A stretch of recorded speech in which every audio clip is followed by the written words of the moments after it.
Ah, beleza, então. Acho que já começou a gravar. Então vamos.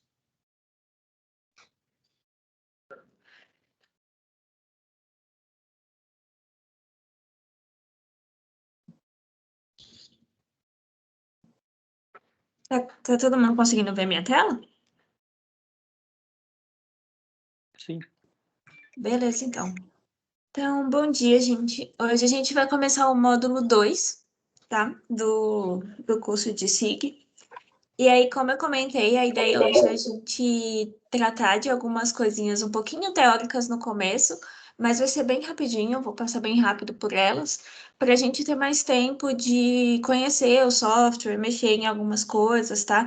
E aí, a ideia hoje é, como ontem eu apresentei diversos softwares para vocês. A ideia hoje é a gente fazer algumas coisas bem básicas em dois softwares para que vocês conheçam, vejam o que dá para fazer, o que não dá. Enfim, não sei se vocês têm familiaridade com esses dois softwares que a gente vai conversar hoje. Então, a ideia é mais apresentá-los, ver algumas coisinhas, enfim, vai ser um pouquinho mais básico até pela questão de carga horária do curso também, tá bom? Então, ontem a gente viu algumas coisas, alguns conceitos um pouquinho mais teóricos sobre cartografia, sobre geodésia, a gente viu a questão de forma da Terra, superfície de representação, a questão de datums também. E a gente começou a falar sobre SIG, a diferença de SIG e geoprocessamento. Depois a gente falou sobre a representação de dados espaciais, então a questão gráfica de pontos, linhas e polígonos, a questão matricial também, e como cada um desses dados tem uma categoria diferente dentro do geoprocessamento. Daí a gente falou da diferença de base e bancos de dados. Inclusive, em bancos de dados, a gente tem dois tipos, que eu não comentei a diferença desses dois tipos de bancos de dados ontem, mas a gente vai falar sobre esses dois tipos hoje. E a gente viu também como escolher um SIG.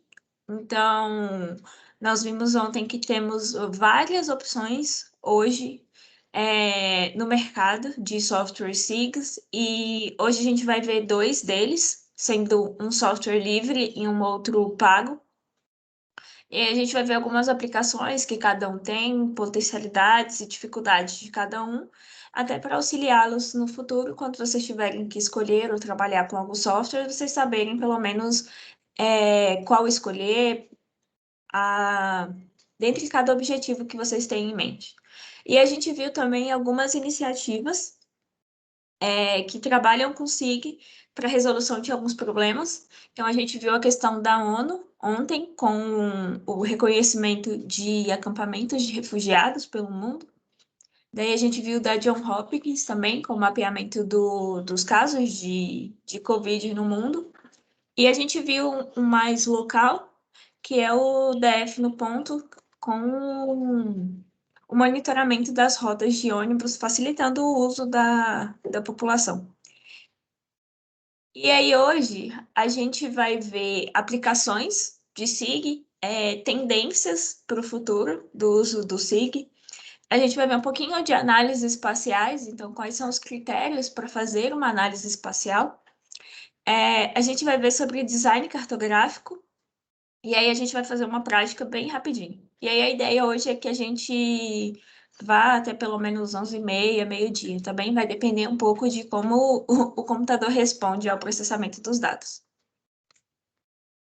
Então, para a gente começar, vamos fazer uma dinâmica um pouquinho semelhante da que a gente fez ontem, tá? No Jamboard. E aí, ontem a gente comentou sobre SIG, comentou sobre a diferença de SIG e geoprocessamento. E aí, a ideia hoje é a gente ver aplicações. Então, como que eu uso o SIG no dia a dia? E aí, eu imagino que alguns de vocês já tenham tido contato, pelo menos alguma vez, com SIG. Quem nunca teve, vai ter hoje. E aí a ideia é que vocês me digam quais aplicações vocês conhecem que dá para usar SIG. Então, como que eu consigo usar o SIG no meu dia a dia? O que que vocês conhecem? Então, vamos lá no Classroom também. Vai ter aqui, ó, módulo 2, Jam. É o mesmo, quase semelhante à mesma atividade que a gente fez ontem.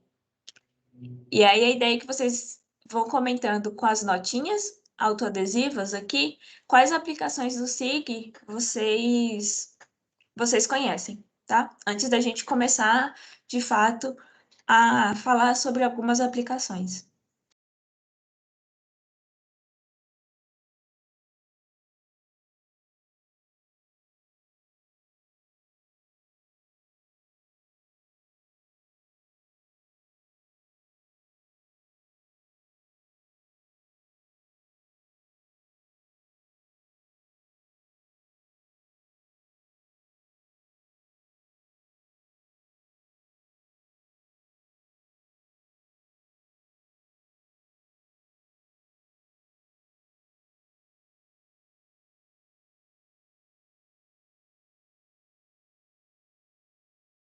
Tô abrindo aqui, só. Não, tem problema não. A gente tem tempo.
Beleza? Todo mundo respondeu? Alguém ainda tá fazendo?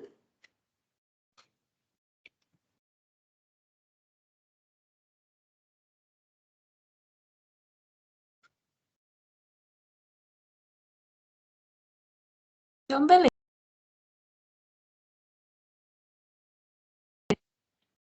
Então, vamos ver aqui o que o pessoal respondeu.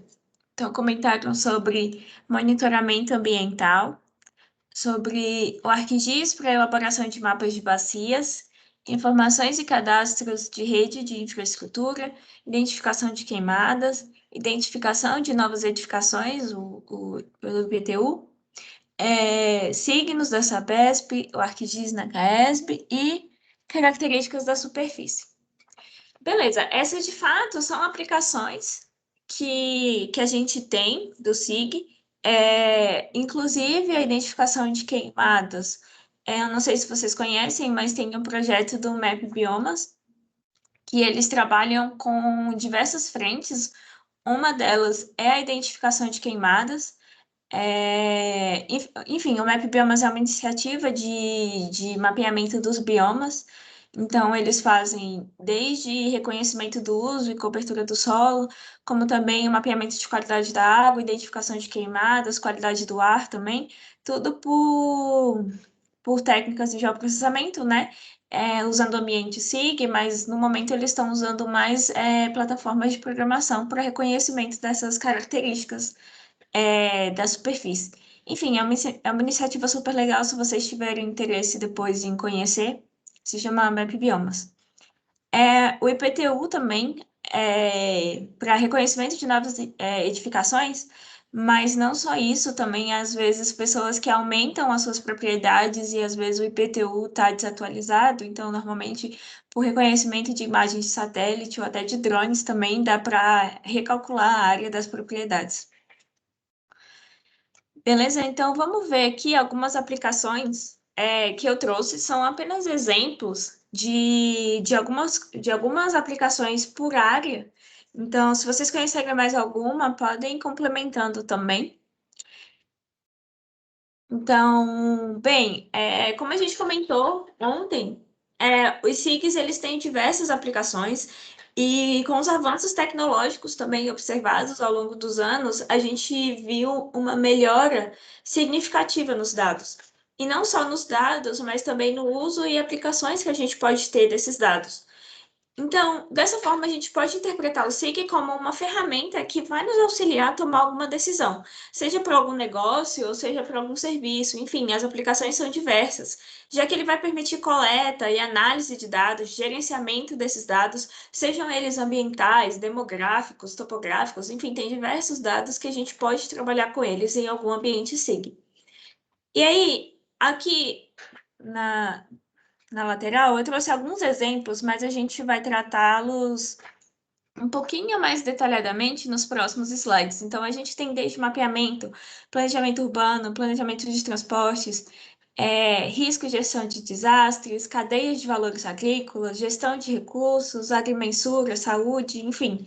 Tem diversos exemplos de aplicação. Inclusive, lá no Classroom, eu coloquei alguns artigos que têm aplicação de SIG para infraestrutura. Então, depois, quem tiver interesse, vai ter alguns artigos lá para dar uma olhada.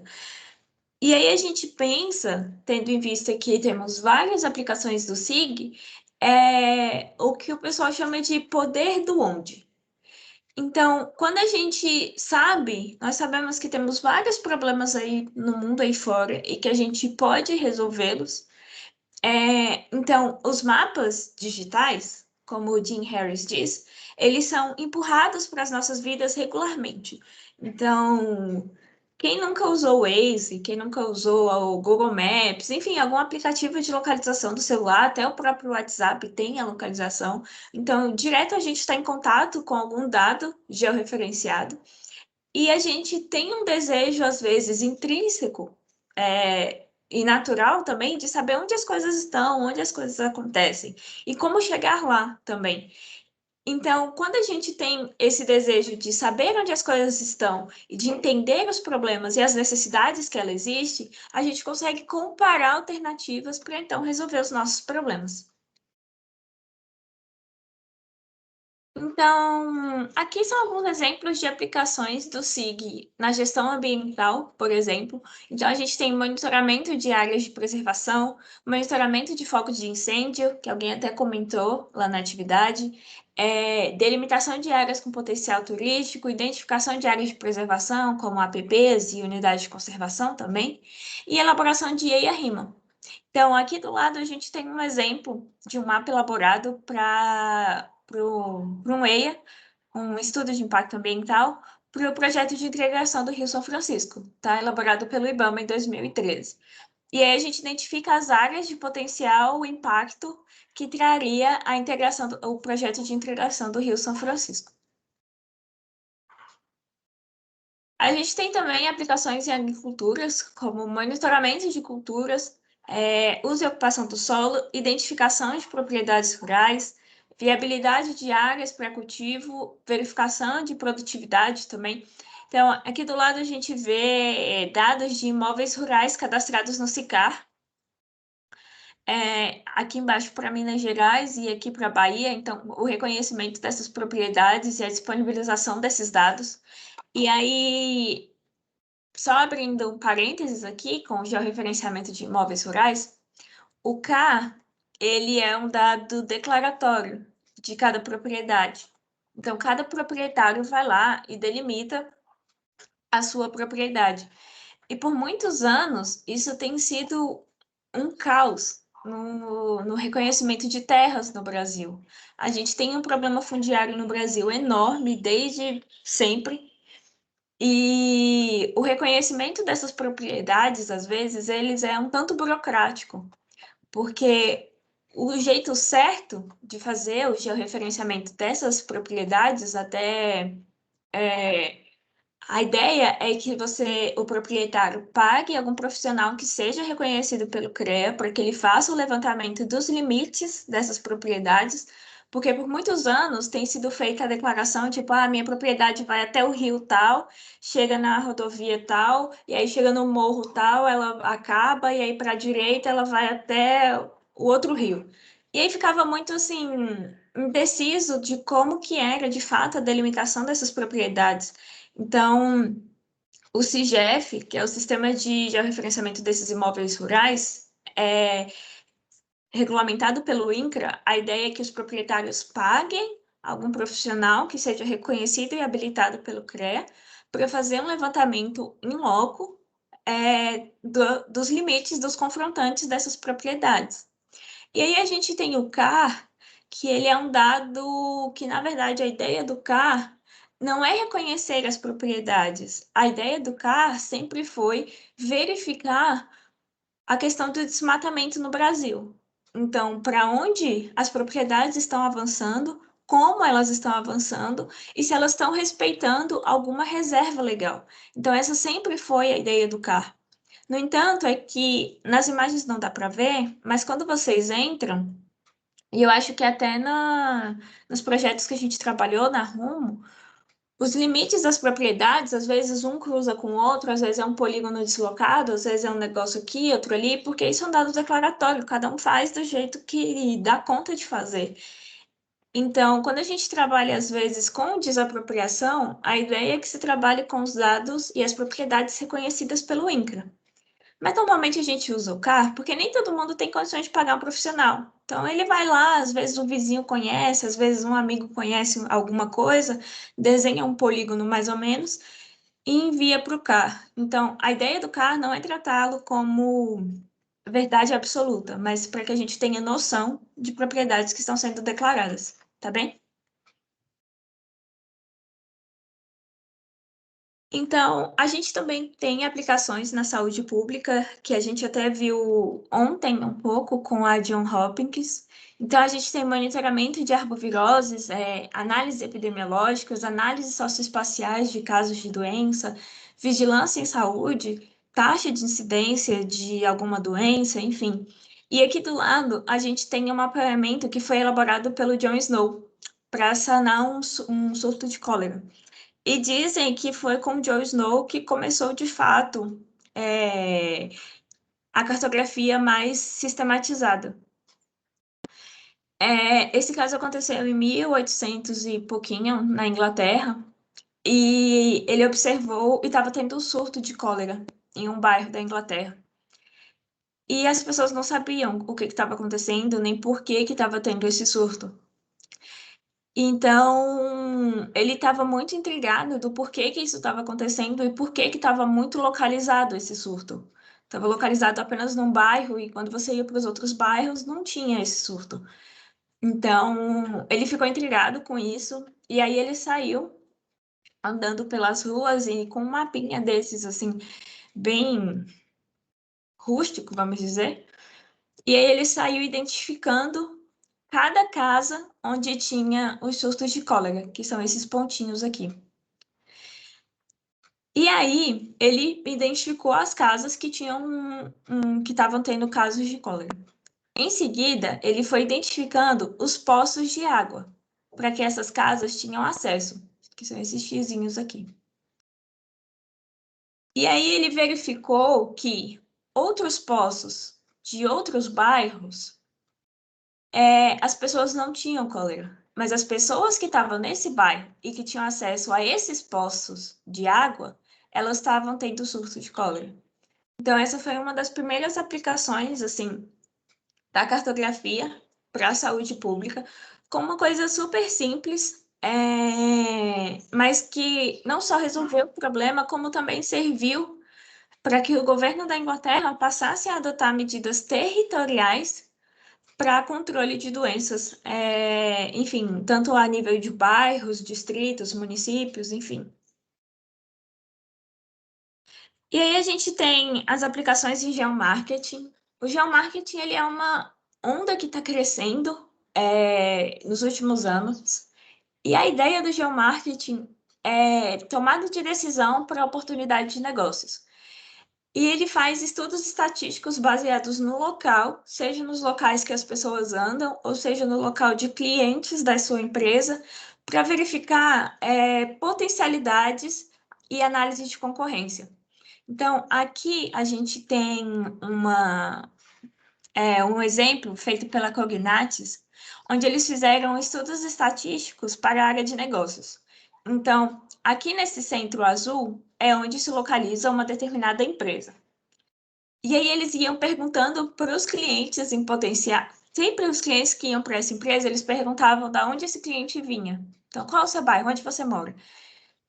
E aí eles foram verificando que a maioria dos clientes que iam nessa empresa estavam próximos. E aqui nessas áreas em vermelho eram mais os clientes que dificilmente iam até essa empresa solicitar algum serviço, seja ele qual for.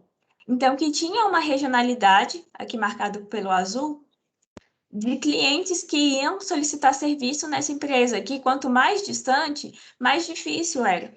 Então, com base nisso, eles conseguiram traçar um plano de geração de oportunidade, verificar uma área onde essa empresa não tinha, ainda não prestava serviço, mas que tinham clientes interessados, para então eles fazerem um plano de expansão para essa empresa com base apenas no deslocamento dos seus clientes. Então, essa é a ideia essa é uma das ideias do geomarketing. Várias pessoas estão trabalhando e estão desenvolvendo essa questão, ela é bem, assim, vamos dizer, está na crista da onda. Então, a ideia é localização de públicos, demandas e concorrência para definição de estratégias de negócios, com base apenas na localização e informações georreferenciadas. A gente tem aplicações também na geologia e na geotecnia, e as aplicações são infinitas, quase. E aí eu trouxe alguns exemplos, como análise de riscos e defesa civil. O Modeflow. O Modeflow é um sistema de monitoramento de fluxos internos, de fluxos em aquíferos em subsuperfície.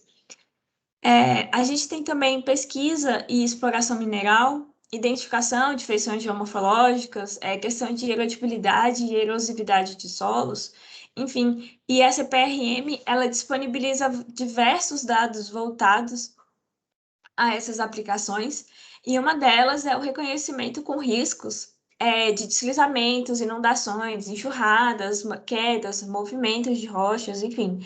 Para diversos municípios brasileiros, não tem para todos, mas para alguns já tem, e a ideia é que a gente possa verificar quais são as áreas que há algum risco geológico antes de fazer qualquer ação, a fim de prevenir, de fato, tanto prevenir a sociedade, quanto também prevenir a intervenção que a gente deseja fazer. E aí a gente tem algumas aplicações na infraestrutura, vocês já comentaram algumas na nossa atividade, mas eu trouxe alguns outros exemplos aqui, alguns exemplos até de fora do Brasil, para a gente dar uma verificada que, assim, o SIG, ele está presente em várias coisas e que ele tem uma potencialidade muito grande, que às vezes a gente não conhece ou às vezes a gente não explora toda essa potencialidade. Então, alguns dos exemplos aqui por exemplo, a avaliação de impactos econômicos e ambientais, que ele até encaixa um pouco com aquela aplicação na gestão ambiental que a gente viu no começo. A gente tem planejamento, elaboração e análise para viabilidade, álgebra de mapas. Não sei se vocês já conhecem esse termo, mas a álgebra de mapas, na verdade, é eu trazer várias camadas de dados. Então, por exemplo, os dados geológicos, dados de solos, dados de infraestrutura que já existe, dados de uso e ocupação do solo, enfim, vou trazendo várias informações e eu vou trazendo pesos, e eu vou atribuindo pesos para cada uma dessas informações. E a ideia é que, ao final, eu vou ter um mapa que ele vai me dizer alguma área potencial, por exemplo, para a construção de alguma coisa. Então, com base em todas as minhas análises, eu vou atribuir pesos a cada uma das minhas variáveis, e então ele me traz um resultado que eu posso avaliar a elaboração de alguma análise para viabilidade. E a gente tem também a inferência geográfica e suporte à decisão. Aqui eu trouxe dois exemplos, um na Califórnia e um em South Yorkshire, ambos nos Estados Unidos. E aí a ideia é de usando sistemas de informação geográficas, SIG ou GIS, para rastrear a construção de um trilho de alta velocidade. Então, conforme vão sendo construídos, eles vão criando aplicativos e a gente vai criar um aplicativo semelhante a esse aqui na terça-feira, para que possa mostrar para a população como que está sendo a evolução da construção desse trilho. Então, aqui a gente vê em azul as fases mais avançadas da construção, em laranja as fases que estão, assim, um pouquinho mais devagar do que o planejado, mas para que a população tenha controle e saiba de como estão o andamento das obras. E aí a gente tem aqui em South Yorkshire um painel mais ou menos semelhante com o que a gente viu do DF no ponto, onde ele mostra informações baseadas em mapas, estações de ônibus, mas aqui mostra também as estações de trens. Então mostra o deslocamento desses meios de transporte e como que a pessoa pode ter acesso a eles, se vai demorar muito, se vai demorar pouco, se ela está longe ou se ela está perto de alguma estação ou parada de ônibus. E aqui tem umas outras aplicações que eu particularmente considero com grande potencial e que tem pouquíssimas pessoas, e quando eu digo pouquíssimas pessoas, eu conto nos dedos de uma mão, pessoas que estão trabalhando com isso no Brasil. Então, temos apoio a projetos, construções e monitoramentos, isso aqui a gente já tem bastante, análise de volume de tráfegos, danos à infraestrutura e ciclo de vida. Isso aqui, tem muita gente em outros países trabalhando com isso, com SIG para monitoramento de danos e ciclo de vida, mas aqui no Brasil isso ainda está um pouco restrito. Algumas pessoas no INPE estão fazendo, tem algumas outras universidades meio perdidas assim pelo Brasil que também estão fazendo, mas ainda é muito pouco os trabalhos, e eu vou mostrar um exemplo que não foi realizado no Brasil, mas que eu vejo com bons olhos. Então, eu acho que vocês até sabem melhor do que eu que às vezes ir para uma rodovia ou uma ferrovia em loco para monitorar a qualidade dela, se tem algum dano e como que tá, às vezes é muito complicado. Nem sempre tem profissional para estar indo a campo, quase sempre, né, com uma regularidade muito grande. Então, às vezes, a gente detecta problemas muito tarde. E aí isso causa perdas financeiras e um desgaste físico que com certeza a gente teria condições de prever esses resultados. Então, aqui é um exemplo. Eu também coloquei esse artigo lá, só que ele está em inglês, então se alguém tiver dificuldade com a língua, eu posso ajudar depois. Mas a ideia é que eles estão usando imagens de radar para monitorar a integridade estrutural de uma ferrovia. que é essa aqui. Então, a ferrovia está lá, já está pronta, está tudo certo. E aí, estas áreas que estão mais em laranjinha, aqui em cima, se não me engano, essa aqui é uma OAE, todos esses pontinhos mais laranja é que tem alguma deformação ou algum problema na estrutura dessa ferrovia. Então, não foi preciso ir a campo, nem deslocar uma equipe que às vezes demanda todo um custo, é um gasto, uma logística, às vezes, para ir levar alguém lá para ficar olhando sempre. Então, eles pegaram uma imagem de satélite de radar, fizeram vários cálculos em cima dessa imagem, então foram verificando quais são os pontos que, pela imagem, eu tenho algum problema na minha estrutura, e, consequentemente, quando eu tenho algum plano de ação, eu consigo ser mais assertivo para resolver esse problema, tá?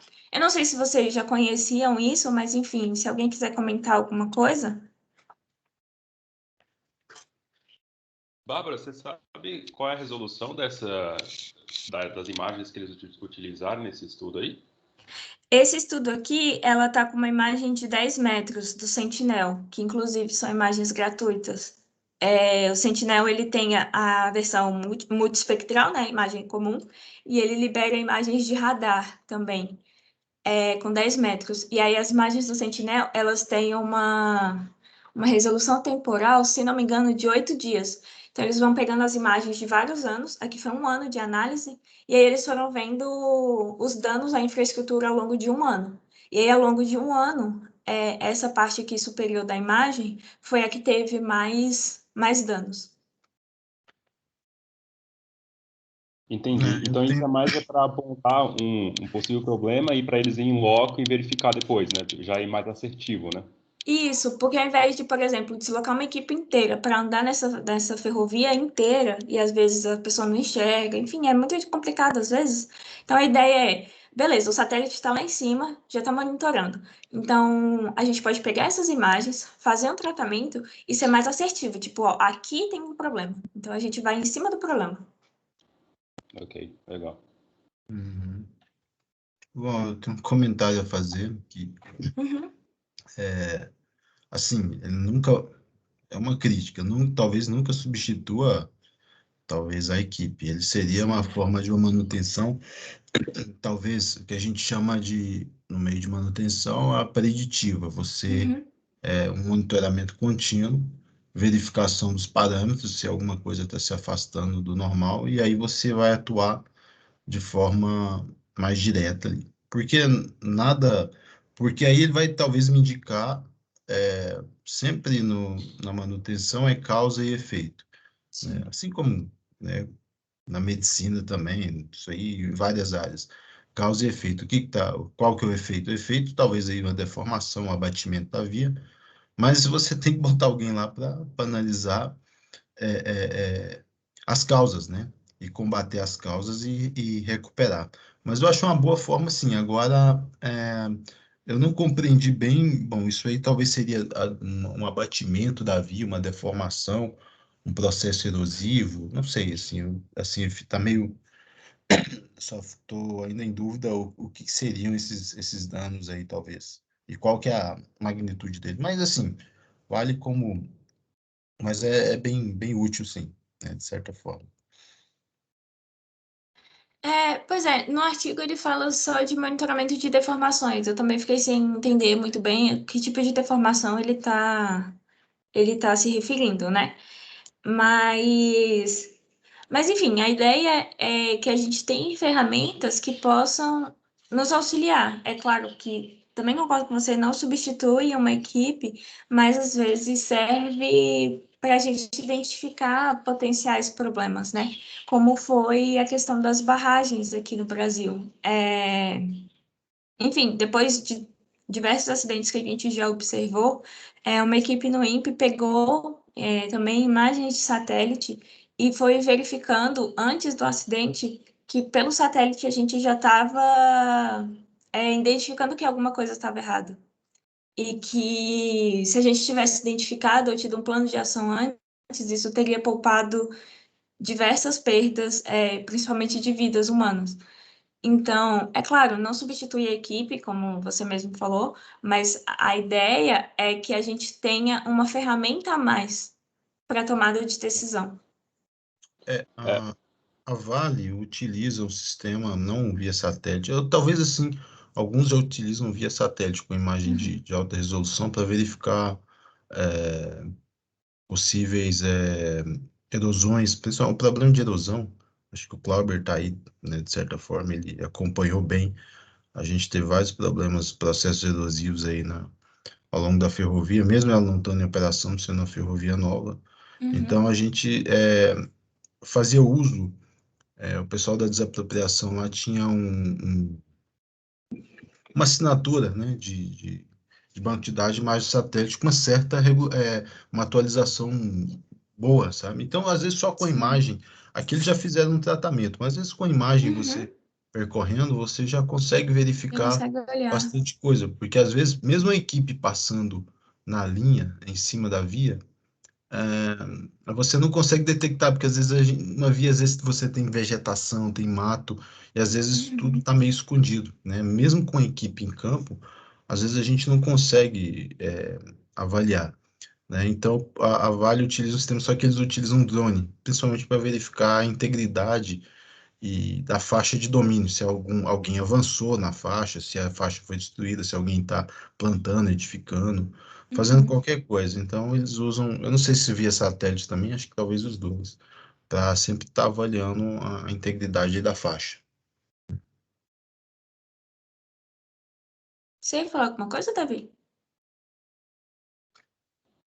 eu ia sim, mas eu acho que o José tinha levantado a mão antes.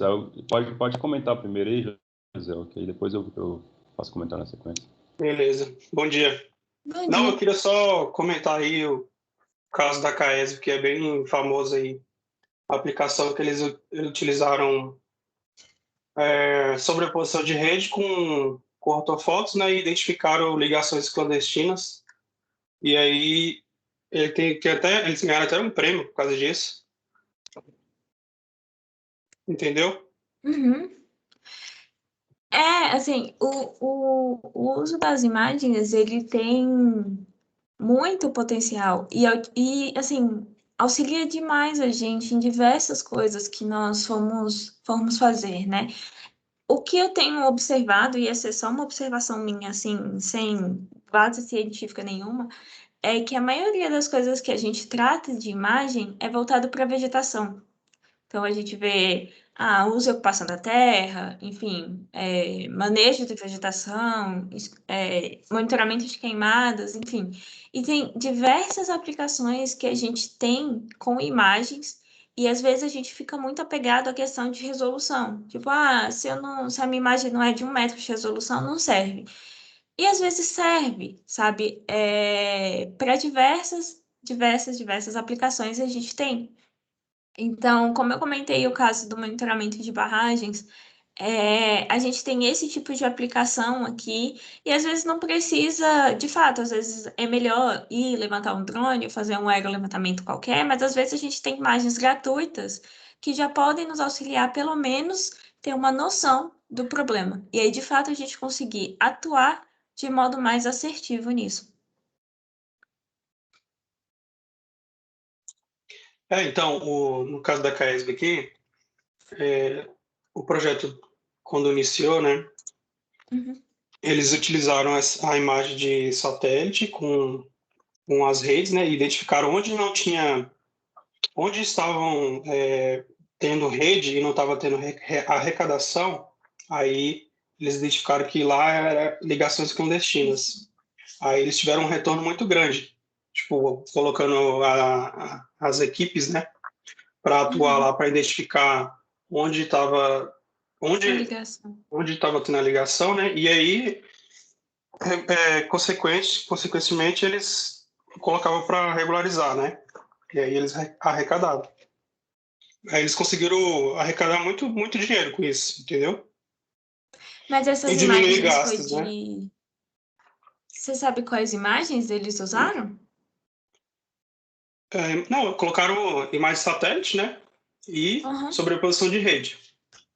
Ah, sim, beleza. Achei que É a por Cassib foto, tinha né? feito algum levantamento, tipo, elas tinham É, levantado eles algum usam voo, alguma coisa assim. eles usam a Autofoto 2015 com... Ah, da Codeplan, né? Isso, esse mesmo. Hum. É, inclusive aquela imagem da Codeplan, ela já tá precisando de uma nova imagem. Mas por uma questão de recurso mesmo, a Codeplan ainda não fez a atualização, né? O novo voo. É, acho que pode falar, Davi.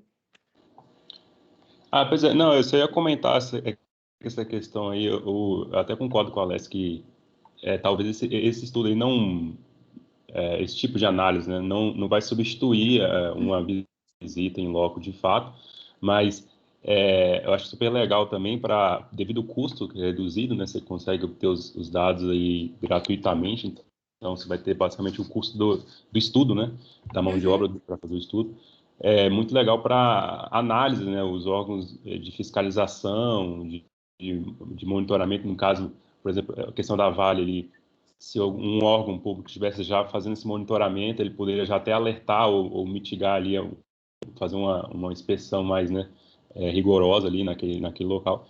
E para quem opera, eu acho que é legal também, igual o Alex falou, uma coisa que você não vê, né? Você não consegue, mesmo estando em loco, você não consegue a olho nu ali identificar o problema. E esse problema de deslocamento, eu acho que acho que é um pouco mais difícil, né? Às vezes você em loco ali, Uhum. você identificar. Agora, um outro assunto, Bárbara, no slide anterior, você comentou sobre o monitoramento, análise de demanda de rotas, né? Você tem alguma informação sobre a questão dessa adoção da nova placa? Se alguma ação nesse sentido para a questão de... Que eu lembro que eu fui num congresso uma vez na EPL e tinha um cara lá que ele deu uma palestra sobre isso, essa questão, eles estavam configurando o design dessa nova placa Mercosul, né? Eu acho que era uma comitiva lá, eles participavam dela. E tinha esse viés também, parece, de facilitar o monitoramento do tráfego, né? Entre aonde está tendo mais demanda, onde não está. Mas você tem alguma novidade em relação a isso? Você que está muito inserido aí no meio? As últimas coisas que eu vi sobre essa análise de demandas de rotas foi até um estudo sobre, na verdade, era um estudo de demandas por estacionamento. Então, eles estavam vendo essa questão das placas também, mas para onde as pessoas se dirigiam mais, onde tinha um maior fluxo de veículos, né? E aí a ideia era fazer um reconhecimento de áreas potenciais para instalação de estacionamentos. E aí, essa análise de demandas de rotas era verificar, na verdade, a redução. As últimas coisas que eu tenho visto, né, é de redução de tempo de deslocamento. Então, se eu tenho o ponto A até o ponto B e eu tenho uma rota muito extensa, eu teria como reduzir essa rota, ou então eu tenho uma cidade que está crescendo a exportação de algum material, enfim, de alguma coisa agrícola, e eu preciso que ela tenha alguma escoamento. Então, desenhar uma nova rota. As últimas coisas que eu tenho visto não foi em relação a essa nova configuração da placa, né?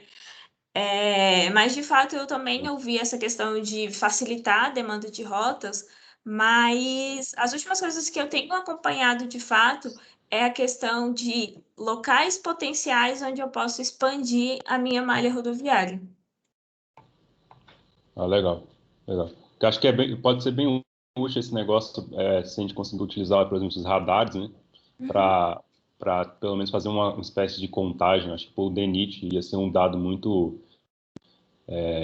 bem legal de se analisar para prever as intervenções. Mas beleza, valeu. Está esclarecido. Obrigado. Não.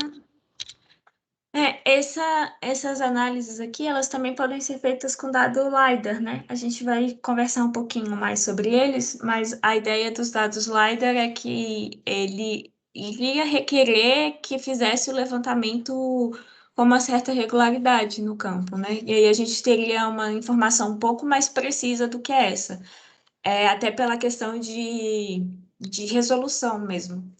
Mas Oi. Só sobre, desculpa interromper, só sobre essa questão do LiDAR, já está tendo esse tipo de levantamento com VANT, com drone? E quais são, e se tem alguma novidade sobre a regulamentação também? Porque eu acho que era um problema nessa questão da regulamentação.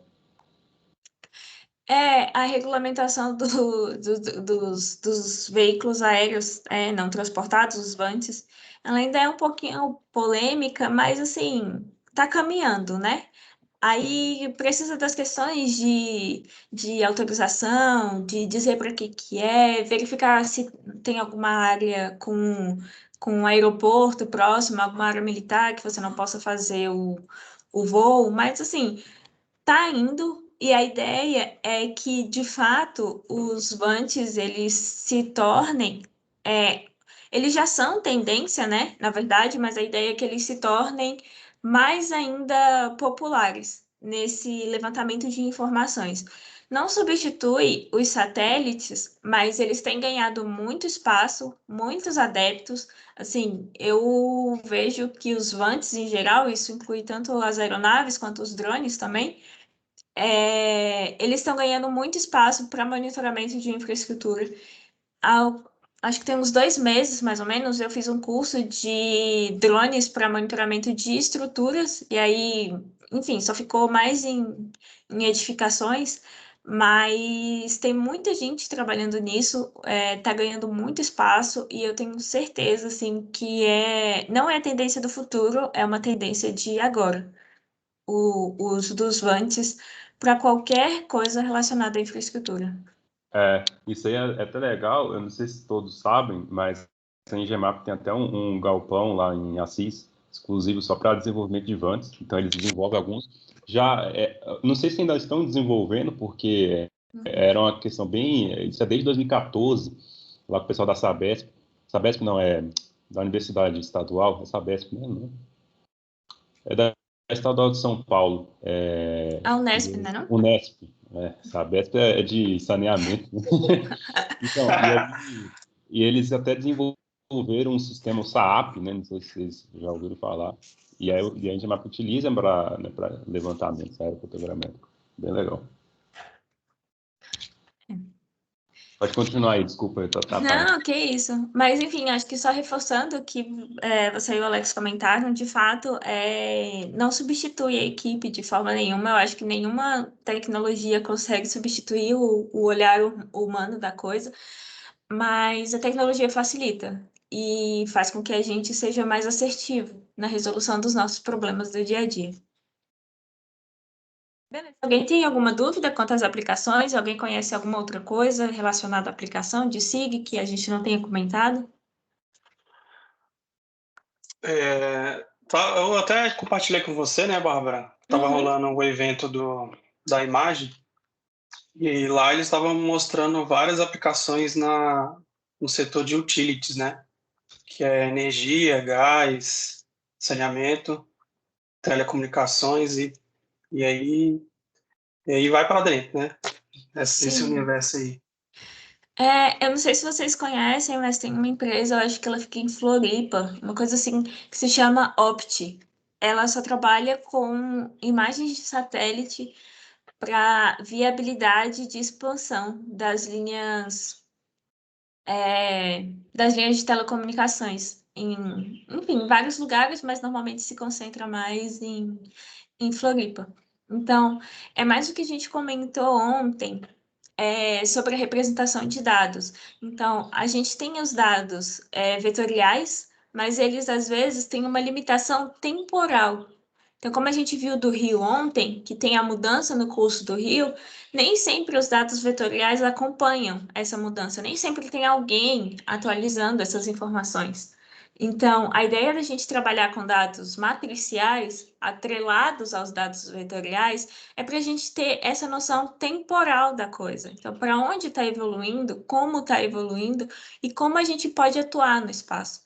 Então, a ideia dessas aplicações é que a gente tenha noção de que eu não posso ficar só nos meus dados vetoriais, mas eu também não posso ficar só nos meus dados matriciais.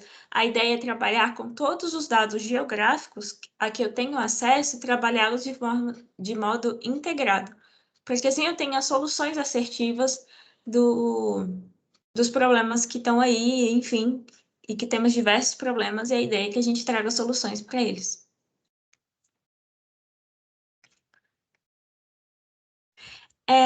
Então, beleza, a gente viu sobre aplicações, e a ideia agora é a gente ver tendências. E quando eu falo de tendências, diferente dos vantes, que é uma coisa que está acontecendo agora, tendências são coisas que podem acontecer daqui 5 anos e que a comunidade que trabalha com SIG tem trabalhado para resolver isso. Já temos algumas pessoas que estão trabalhando com essas tendências, mas a ideia é que elas se tornem mais presentes daqui a um tempo ainda. Então, a gente viu que mapas e dados geográficos, eles são uma maneira eficiente de explicar algum fenômeno e também de visualizar a informação, de trazer melhor compreensão dos dados, o comportamento desses dados e aí propor soluções. Então, uma das tendências é o SIG na nuvem.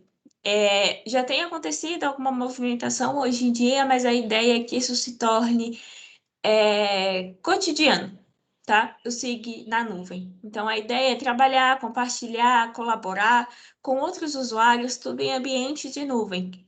Armazenar dados e também armazenar aplicações.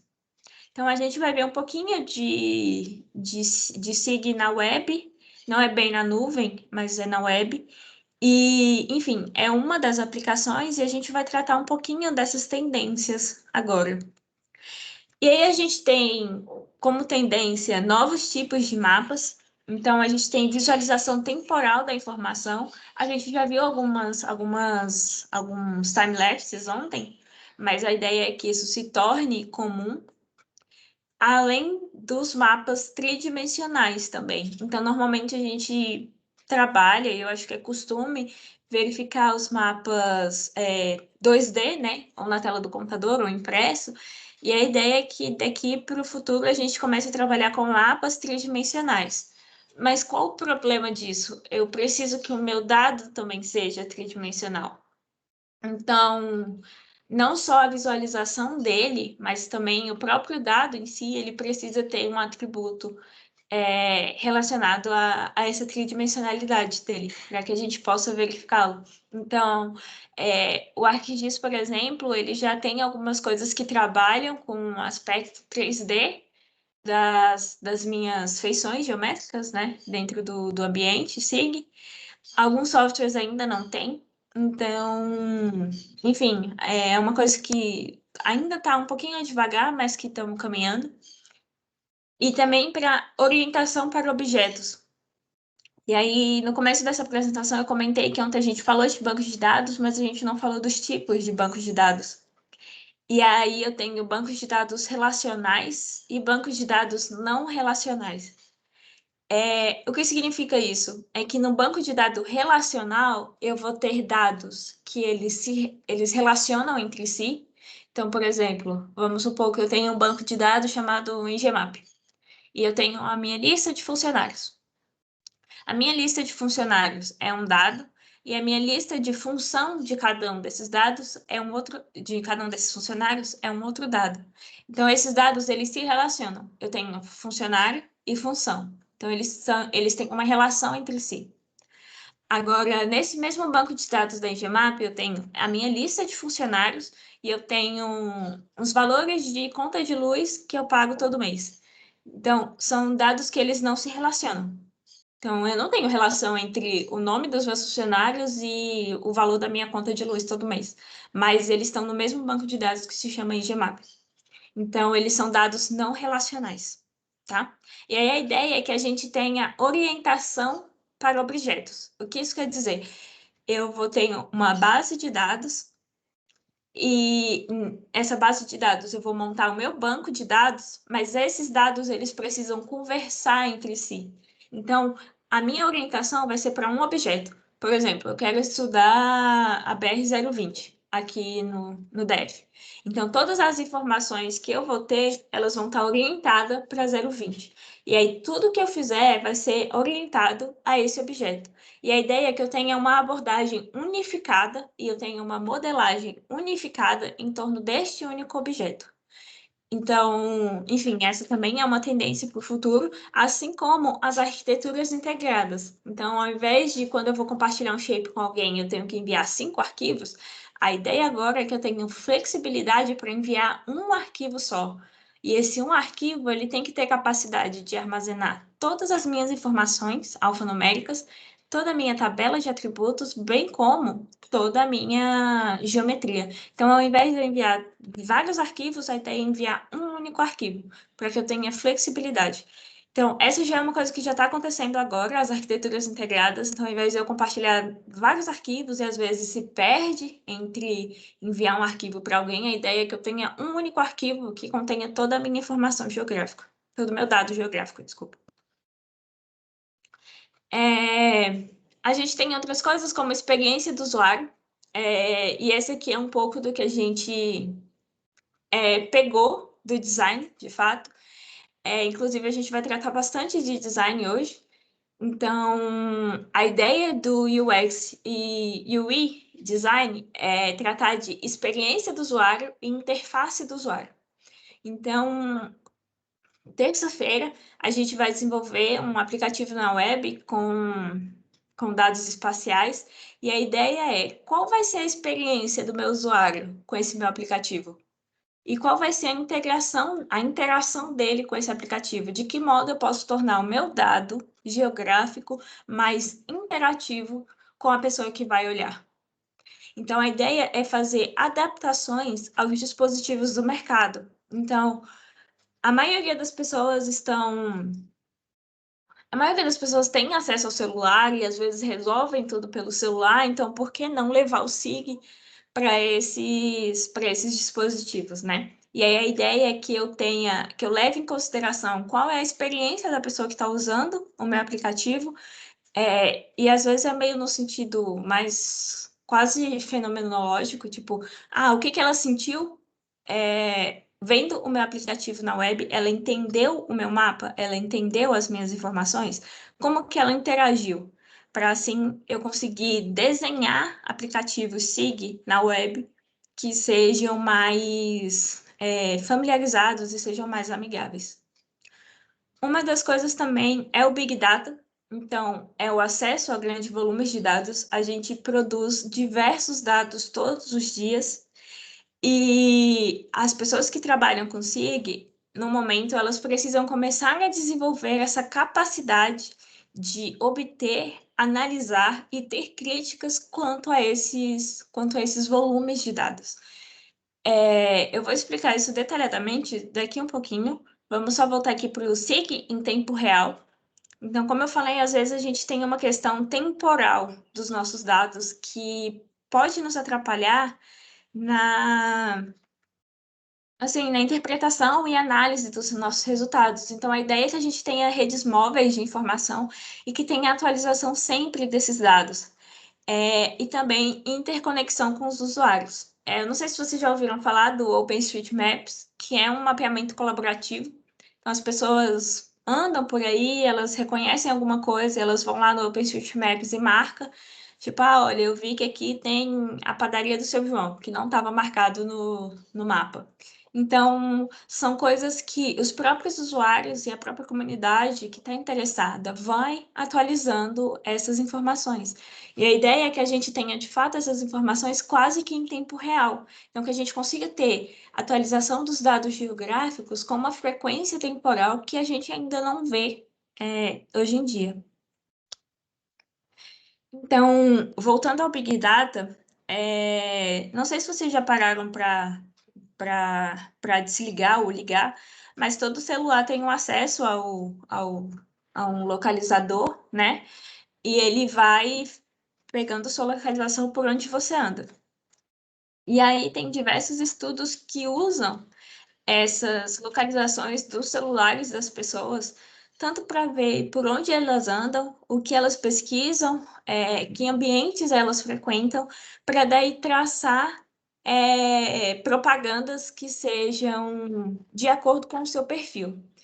Então, não sei se vocês já pesquisaram alguma coisa no Google, tipo sapato. Aí depois vocês entram em alguma rede social, aí tem milhões de propagandas sobre sapatos. E a ideia agora é, ao invés de usar não só a sua pesquisa, mas também os ambientes que vocês frequentam.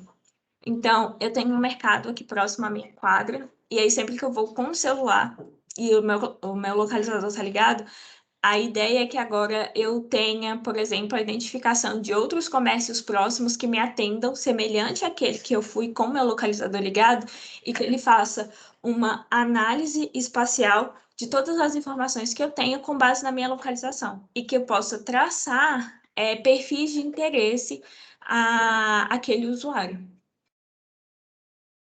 Aqui é um exemplo de uma plataforma de análise de redes sociais com marcação geográfica.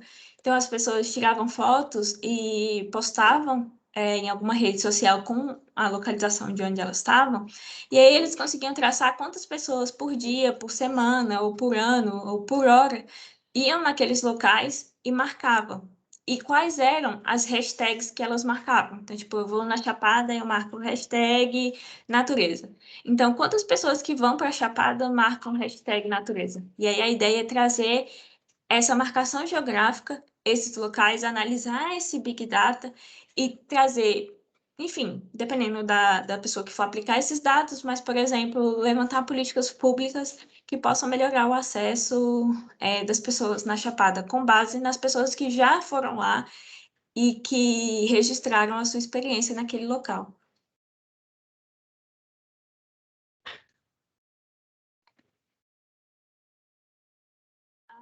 O próximo é a experiência do usuário, né, que a gente tratou um pouco, e o Google Maps, ele tem muito disso.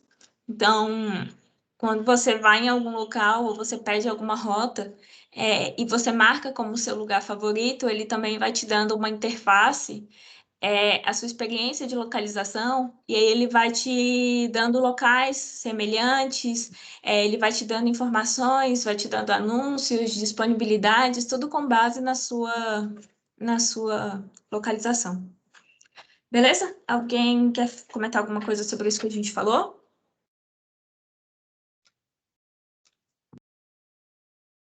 Ô, Bárbara, Oi. esse. Agora fugiu a palavra, o Open que você falou aí. O, o Waze pode se encaixar como ele? O Waze, ele vai te dar a localização, né? E não só isso, mas ele vai te dar umas melhores rotas, né? E aí ele vai salvando no Big Data deles, sempre para onde você vai.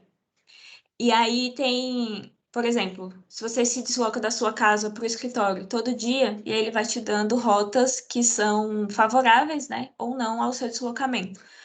E aí você vai fazendo isso segunda, terça, quarta, e aí vai um mês, 2, 3, um ano, 10, enfim. E aí ele vai salvando todas essas informações de onde você se desloca. E aí ele vai levando para um outro banco de dados um pouco maior, integrado com outras empresas. E aí as outras empresas vão vendo, fulano está sempre indo para aquele lugar. E ele está indo com uma constância de pelo menos 5 dias na semana. Então, que outros estabelecimentos com base até nas suas redes sociais também, no que você tem navegado. Então, com base nas suas experiências, nas suas pesquisas, para os lugares que você vão, quais são as propagandas que são adequadas ao seu perfil, tanto de deslocamento, quanto de pesquisa, quanto a sua marcação geográfica. Não. Mas a gente também consegue contribuir, né? Consegue, né? Era isso que eu. Era mais Assim, nessa linha a pergunta. assim, para além Esse- da coisa meio, Aham. meio E as duas coisas, né? meio assustadoras às vezes, a gente consegue contribuir, como principalmente com os mapas colaborativos, Sim. tipo o OpenStreetMaps, né? Então, se eu vejo que tem alguma coisa que pode ajudar alguém em algum estudo, e eu consigo já marcar, eu já consigo mapear. E aí, essa é uma das ideias também do SIG em tempo real. As pessoas irem colaborando com os mapas que já temos, as bases de dados que a gente já tem, e as pessoas que estão no dia a dia, que estão na rua, que estão andando, que elas possam também auxiliar nesses mapeamentos, né? Ok, obrigado.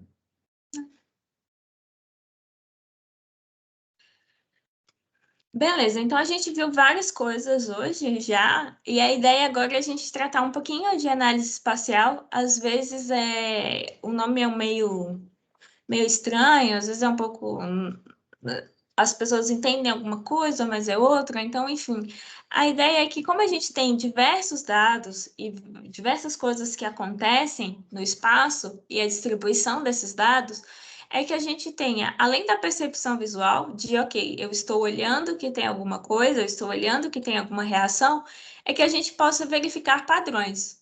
Mas esses padrões, eles possam ser mensuráveis e padrões que sejam objetivos, tá? E aí a ideia é que a análise espacial, então, é uma mensuração de propriedades e relacionamentos. Então, eu tenho o meu dado e como ele se relaciona com outros dados, levando em conta a localização espacial desses fenômenos. Então, eu tenho 3 tipos de análise espacial básicas que vai levar em conta a topologia, ou a questão métrica, ou a questão de ordem. Tá? A gente vai explicar bem rapidinho cada um deles. A ideia é que vocês tenham uma noção inicial do que é análise espacial. Então, os topológicos, eles vão dizer como que esses objetos se interceptam. Então, eu tenho 2 objetos, um A e um B, e aí eu posso fazer relações de, por exemplo, intersecção, de união, de diferença de um para o outro, diferença, aqui no caso é de A e B, e diferença de B e A, ou uma diferença simétrica. Então, enfim, a questão topológica, ela vai se definir como os objetos eles se interceptam e quais são o tipo de intersecção existente entre eles. Beleza?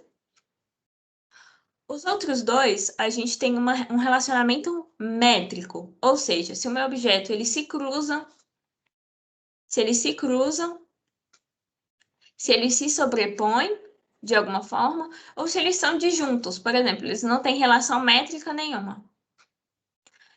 E os relacionamentos de ordem, eles vão se definir como eles estão posicionados um em relação ao outro. Por exemplo, se ele está ao norte, se está ao sul, se está a leste, a oeste, enfim. São esses tipos de relacionamentos, e quando a gente trata disso, quando a gente observa os nossos dados geográficos e a gente vai fazer uma análise espacial, então a gente tem esses tipos de relacionamentos básicos, tá? Para a gente começar uma análise espacial.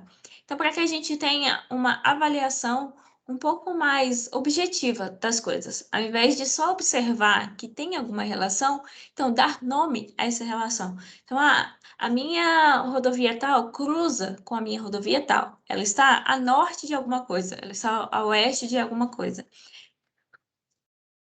Esses topológicos, normalmente, eles são mais para áreas, né? Então, alguma coisa que intersecciona uma outra área, uma área que está unida a uma outra. Enfim, esses são alguns tipos de relacionamentos para que a gente tenha uma análise espacial bem, assim, quase superficial, mas para que a gente já possa começar a adotar termos um pouco mais corretos para quando a gente for analisar a relação entre um dado geográfico e um outro.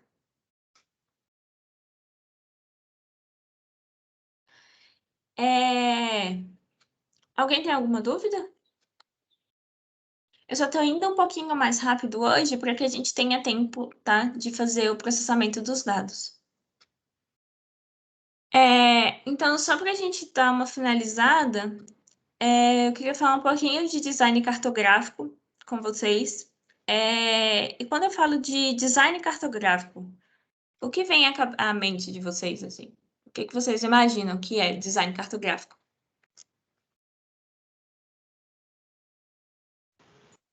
Eu acho que é como o modo como a gente vai visualizar algum mapa, alguma coisa assim, né? Para a gente poder interpretar. Ser mais fácil de interpretar. Uhum. O layout, como você vai organizar os elementos. Uhum. Isso. A ideia do design cartográfico primeiro, o que seria design? Então, quando a gente fala de design, normalmente a gente pensa em desenho, em coisas bonitas, cores que se completam, enfim. Design é projeto. Então, todo e qualquer projeto que a gente for fazer, ele pode se chamar de design. O design é como os meus objetos se organizam dentro do meu projeto. Então, a ideia do design é pensar em soluções simples, que sejam úteis e agradáveis, mas também que elas precisam ser coerentes ao meio em que eu estou utilizando e aplicando os meus dados também. E a ideia do design cartográfico é que, beleza, nós entendemos que os mapas eles são interessantes e eles são eficientes para explicar alguma coisa. E a gente sabe também que existem mapas bons e mapas ruins. Mas como que a gente diferencia o que é um mapa bom do que é um mapa ruim, né? Então, a ideia do design cartográfico é que, ao mesmo tempo, eu tenha um mapa que seja atraente, mas que ele também comunique de modo efetivo a minha informação. Então, o que eu quero que a pessoa que está olhando meu mapa, o que eu quero que ela entenda? Então, esse produto cartográfico, ele não só precisa ser atraente, ele não precisa só estar bonito, como ele também precisa ser informativo, tá? Então, a ideia do design cartográfico é que eu tenha um processo de elaboração da aparência de um mapa, seguindo alguns princípios de design, mas que eu também tenha o meu conhecimento geográfico atrelado a isso. E aí, o mapa, ele precisa ter um apelo estético, mas ele também precisa ter uma função prática. Então, como eu disse, o mapa não precisa ser só bonito, ele precisa ser informativo, ele precisa ter uma utilidade. Então, a gente vai tratar de alguns princípios do design. Assim, eu deixei um livro lá também, no Classroom, que ele se chama Map Design. Tá em inglês também, mas a ideia é que lá ele vai dar algumas características, algumas dicas de como a gente pode deixar os mapas mais agradáveis e também informativos. Então, a primeira coisa que a gente tem que pensar quando vai fazer um mapa é a concepção antes da compilação. Então, eu preciso ter em mente, primeiro, antes de fazer, o que o usuário quer com o meu mapa e o que ele pode obter com o meu mapa. Uma segunda coisa que a gente tem que pensar é hierarquia com harmonia. E aí eu trouxe 2 exemplos de mapas aqui que eu, particularmente, quando eu olhei, eu falei, gente, não estou entendendo nada desse mapa. Então, aqui, a ideia desse mapa era ter um fluxo de linhas aéreas pelo mundo. E a proposta do mapa é super interessante, porque de fato a gente veja quais são as linhas aéreas e tudo mais. Mas a gente tem uma quantidade de linhas aéreas muito grandes. Tem voos para o mundo todo o tempo todo. Então, como que eu consigo ver essa informação, sabe? Assim, as linhas, elas estão muito amontoadas, eu não consigo distinguir o que é o que. Então, para a visualização desse mapa, a concepção dele, a realização dele, na verdade, veio antes da concepção. Então, a pessoa quis tanto fazer o mapa que ela não pensou como fazer esse mapa. E a questão da hierarquia com harmonia é que, por exemplo, aqui, esse mapa, a ideia é tratar de suscessibilidade à erosão nessa paisagem. Só que quando a gente olha, sem olhar a legenda, a gente tem a impressão de que essas áreas em vermelho é as que têm maior suscetibilidade à erosão. Só que a pessoa que fez o mapa, ela colocou o contrário. Então, a verdade é que as áreas em amarelo, as que dão a sensação de que tem pouco, por ser uma cor um pouco com um tom mais baixo, essas áreas em amarelo, na verdade, é as que têm a maior suscetibilidade à erosão. Então, assim, as áreas em amarelo, elas são quase que a maior parte do mapa. Então, quando a gente interpreta esse mapa sem olhar a legenda, a gente tem uma sensação de totalmente o contrário do que seria essa informação. E aí eu trouxe uma coisa importante aqui, que às vezes fazer mapa, ele requer um processo criativo. Então, quando a gente fala, faz um mapa aqui rapidinho. Às vezes, não é rapidinho. Se eu quero que a minha informação, ela chegue no usuário, que ela seja assertiva, eu não posso fazer rápido e de qualquer jeito, porque senão a gente tem esses 2 tipos de situação aqui. Além disso, a gente tem também a simplicidade do sacrifício. Então, não é o que você insere no seu mapa que faz ele bom, mas é o que você tira do seu mapa. Então, às vezes, eu quero mostrar o mundo inteiro no meu mapa, quero mostrar várias coisas. E é tanta coisa no seu mapa que às vezes você não acaba vendo nada. Então, a ideia é, o que você tira do seu mapa é que torna, de fato, o seu mapa interessante, tá? E a ideia é que eu tenha o máximo de informações possíveis, mas a um custo mínimo. E quando eu estou falando de custo mínimo, eu não estou falando de custo monetário, mas o custo de interpretação do usuário do meu mapa, ele precisa ser mínimo. A pessoa precisa olhar o meu mapa e de cara já identificar o que eu quero passar para ela. Então, a ideia aqui é um mapa turístico. Tá, ele não tem uma fidelidade mais técnica, por exemplo, ele não tem escala, não tem título, não tem nada. Mas a pessoa, quando olha para esse mapa, ela já sabe, aqui está um laguinho, aqui tem umas árvores, aqui tem alguma coisa, aqui tem um parquinho, enfim. É um mapa super simples, mas que a pessoa já olha, ela já sabe de cara para onde ela quer ir. Aí, bem, aqui é algumas dicas bem rapidinhas. Então, primeiro, o seu mapa precisa ter clareza. Então, você precisa se concentrar qual é o propósito do seu mapa e que ele não tenha distrações. Os seus elementos do seu mapa eles precisam estar em equilíbrio para que haja uma sensação de uniformidade. E ele precisa estar atento ao contraste. Então, aqui eu tenho dois mapas, por exemplo, o mapa mundi. Aqui, esse cinza e esse azul, eles estão quase na mesma tonalidade. Eu consigo identificá-los, mas quando eu aumento o contraste entre as minhas duas informações, eu consigo ter uma visualização mais facilitada da minha imagem, tá? E eu preciso que o mapa também tenha harmonia. Então, eu preciso que as coisas se encaixem naturalmente, e não que eu esteja forçando as coisas a caberem no meu mapa. Além disso, você, claro, precisa obedecer algumas normas cartográficas, como título, legenda, escala e o norte, mas que você tem certa flexibilidade para encaixar esses elementos. Então, aqui eu trouxe algumas dicas entre como colocar uns títulos nos mapas, né? E que o seu título ele tem que estar visível no mapa. Então, às vezes as pessoas colocam um título bem escondido, assim, lá no canto do mapa para ninguém ler. Então, assim, a ideia é ter um título. Eu preciso saber qual a informação que esse mapa quer passar antes de eu, de fato, olhar para o mapa, tá? Então, aqui são algumas posições interessantes para se colocar o título, seja na parte superior ou inferior, ou nas laterais.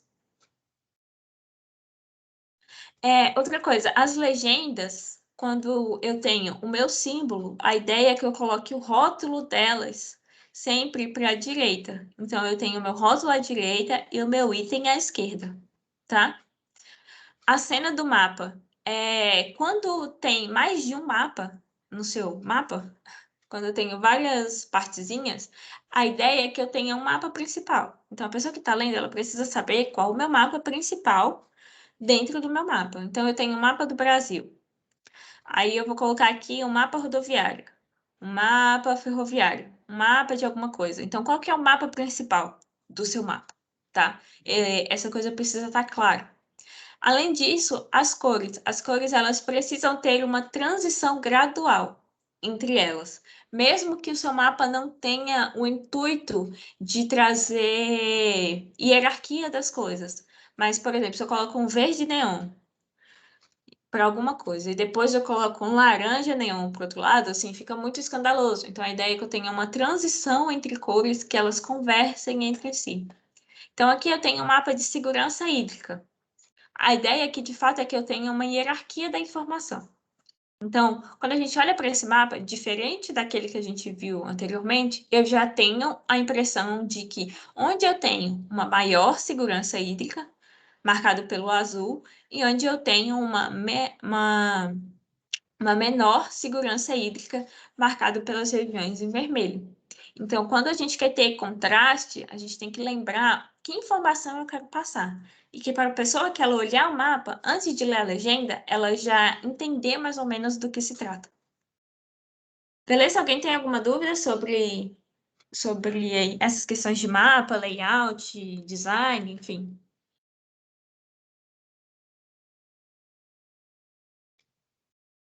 Ok, então antes da gente ir para a parte mais prática, vamos voltar lá para o Jamboard. Aqui na telinha 2. E aí vocês marquem aí, vão escrevendo o que a gente viu, o que vocês conseguiram entender, o que vocês conseguiram captar de informação até agora, até para a gente dar uma balizada, tá bem? Então aqui nessa telinha 2, vocês vão dizer o que a gente viu até agora. E o que vocês conseguiram captar, enfim.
Beleza, tem mais alguém que ainda quer algum tempinho para fazer?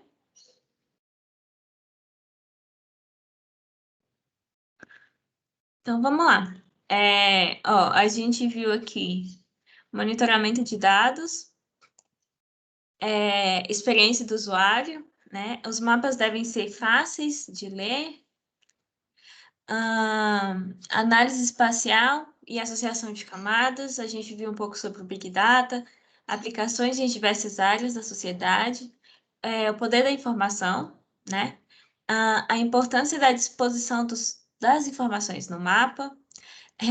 O SIG vai dominar o mundo, múltiplas aplicações, infinitas aplicações, otimização de custo e tempo. Quantidade de informação não reflete qualidade necessariamente. Um bom mapa é um mapa simples, sem ser simplista. Os potenciais usos da ferramenta SIG no nosso dia a dia e na elaboração de projetos. SIG como estética, mais informação. Sobre o design cartográfico também. Hoje é impossível projetar uma rede de infraestrutura sem dados SIG e utilização do GIS em tempo real. Beleza, então a gente viu sobre isso tudo mesmo, e a ideia agora é a gente começar a tratar da nossa parte prática, tá? Então, só para a gente conversar um pouquinho antes de abrir o QGIS, a ideia da nossa prática hoje instruir vocês quanto a alguns processamentos básicos, tá? De dados espaciais. E aí a gente vai processar dados LiDAR e fazer análise de declividade. E aí a gente vai comparar dados LiDAR com dados SRTM. A gente vai fazer alguns procedimentos, na verdade, de recorte, filtragem e criação de buffer. E a ideia é a gente analisar a disponibilidade de material geológico, tá? Para uso na construção civil. Eu vou explicar direitinho como a gente vai fazer isso, como adquirir os dados, enfim. E aí a gente vai montar o nosso layout de mapas. A ideia de começar a tratar de layout de mapas hoje é que, como a gente, na terça-feira, vai tratar de mapas em ambiente web, então, para que a gente já tenha pelo menos uma noção de disponibilização de coisas para poder montar o nosso aplicativo, tá? E aí a gente vai trabalhar com duas áreas de estudo. Uma vai ser em Ourinhos, em São Paulo, e outra vai ser uma duna de Itapiruba, em Santa Catarina. E aí, bem, ontem a gente falou de modelos de terreno, e aí eu acho importante a gente dar uma diferenciada entre o que é MDE, o que é MDT, o que é MDS, antes da gente, de fato, começar a trabalhar com esses dados, tá bom? Então, o MDE no Brasil, em vários países, quando a gente fala de MDE, eles têm uma distinção clara. Mas no Brasil, a gente usa MDE para referir a qualquer dado raster que leve em consideração a altitude. E aí, normalmente, o MDE, às vezes, fica como sinônimo de MDS, sinônimo de MDT, então, enfim, a conceituação de fatos do MDE no Brasil é um pouco confusa. Mas eu costumo adotar MDE, então, como um modelo de terreno que vai levar em conta tanto a superfície como também a altitude do terreno, tá? E quando eu digo superfície, é em relação às estruturas existentes na superfície, que é o MDS, tá? Então, o MDS é um modelo digital de superfície que vai levar em conta qualquer edificação, e ela pode ser natural ou não, para saber a altitude. Então, o MDS, aqui como a gente pode ver nessa imagenzinha, ele vai contar as árvores, vai contar casas, edifícios, torres, enfim, tudo que tiver na superfície, na hora que o radar passa para identificar, ele vai contar a altitude dessas estruturas também. Agora, o MDT é um modelo digital de terreno, e ele vai considerar apenas a superfície da Terra e vai considerar as altitudes a partir do nível do mar. Então, como vocês podem ver a diferença aqui, o MDT ele vai contar apenas o meu terreno, tá? Ele exclui, ele faz uma limpa, como se não tivesse nenhuma estrutura, como se fosse só o terreno mesmo.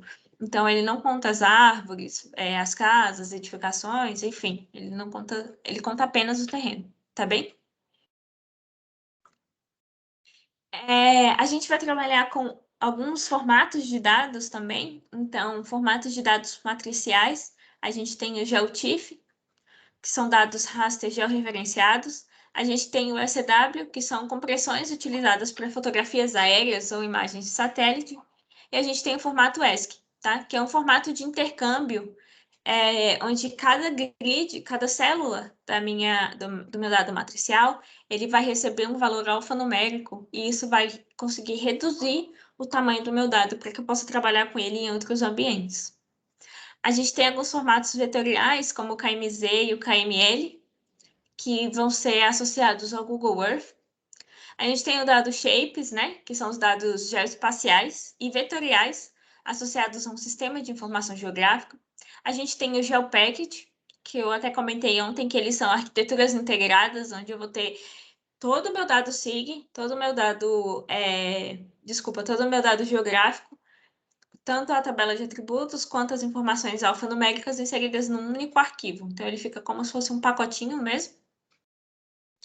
E eu vou ter os meus arquivos LiDAR, que eles podem ser LAS, normal, ou com Z no final. Esse Z, não sei se vocês já repararam, quando a gente compacta um arquivo, tem alguma extensão Z também. Então, a ideia é que quando o meu arquivo LAS ele é muito grande, em tamanho, eu posso transformá-lo em LAZ para reduzir o tamanho dele, ele fica mais compacto. E aqui, bem, essa é a nossa área de estudo, vocês vão processar esse dado no computador de vocês. Então, aqui a gente tem uma diferença da mesma área, na mesma escala, com o dado SRTM e com o dado LiDAR. Então, o dado SRTM, ele também é um dado de radar, que vai visar fornecer a elevação pelo mundo, mas, assim, com o maior nível de precisão possível. E ele tem algumas falhas, ele tem uma resolução um pouco maior, mas ainda é um dos melhores dados de elevação que a gente tem disponível de modo gratuito. E o LiDAR, ele vai coletar os dados da superfície por meio de aeronaves ou, enfim, algum veículo aéreo não transportado, e ele vai fornecer uma resolução um pouco melhor, ou muito melhor, em relação à mesma área obtida pelo SRTM, por exemplo. Alguém tem alguma dúvida por enquanto, antes da gente começar a prática?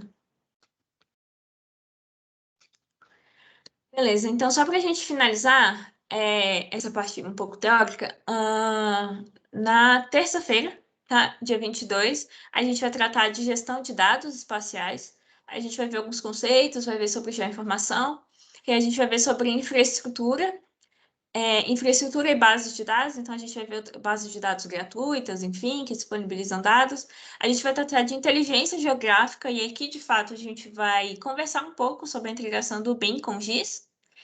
Vamos tratar de arquitetura de WebGIS, e aí a gente vai criar o nosso Map Package e um mapa online, tá? Então, só antes da gente continuar, são 9.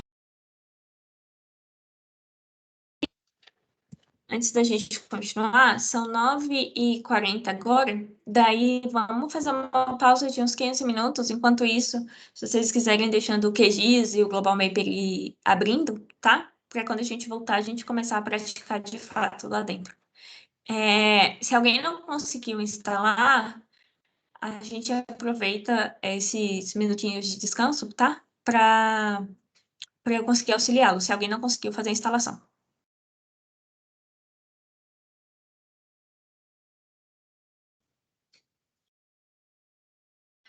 Então, beleza. Então, vamos voltar às 10, tá bom?